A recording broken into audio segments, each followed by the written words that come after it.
10 taon matapos kilalanin ng Arbitral Tribunal ang karapatan ng Pilipinas sa West Philippine Sea, nanawagan si Defense Secretary Gilberto Teodoro Jr.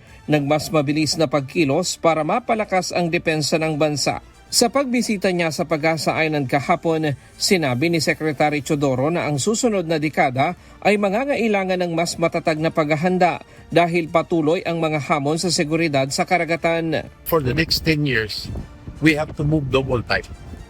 Kasi mas mabilis gusto makita ang ating hold sa ating teritoryo at sa sovereign rights natin.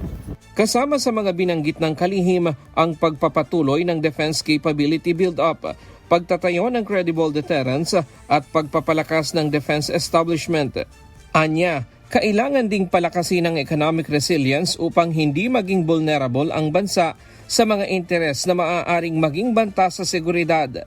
Thirdly, ang ating industrial resilience para hindi tayo na nasa palad ng kung sino man na may interes na hostile sa atin, no?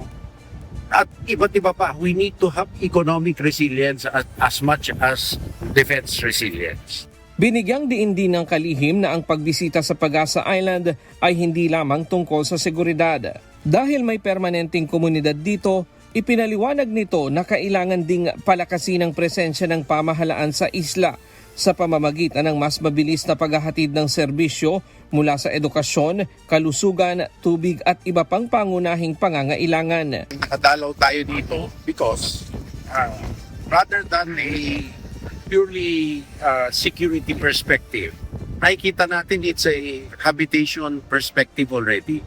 Yeah, ang next challenge here, lalong-lalo na, may eskwelahan, may kabataan, there are health needs, there are sanitation needs, water needs.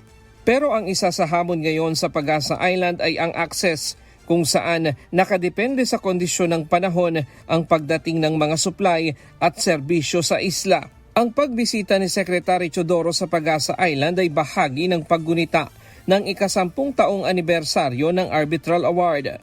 Bago nito, isinagawa rin ng National Peace Walk sa Quirino Grandstand na dinaluhan din ng kalihim at ni AFP Chief of Staff General Romeo Browner Jr. Iginiit ni General Browner na ang arbitral ruling ay patunay na ang mga alitan sa karagatan ay dapat resolbahin sa ilalim ng batas at hindi sa pamamagitan ng puwersa. Samantala, nagpahayag naman ng suporta ang 13 bansa sa 2016 Arbitral Award. Sa isang joint statement, sinabi ng Australia, Canada, Estonia, Germany, Italy, Japan, Latvia, Lithuania, New Zealand, Romania, Slovenia, United Kingdom at United States na ang desisyon ng Arbitral Tribunal ay pinal, legally binding at dapat sundin alinsunod sa UNCLOS. Para kay Secretary Teodoro, ang hamon sa susunod na 10 taon ay ang gawing mas mabilis at mas matatag ang paghahanda ng Pilipinas, hindi lamang sa usapin ng depensa, kundi sa pagpapatibay ng presensya ng bansa sa West Philippine Sea. Ryan Lacanlale, humahataw sa Balita Ngayon.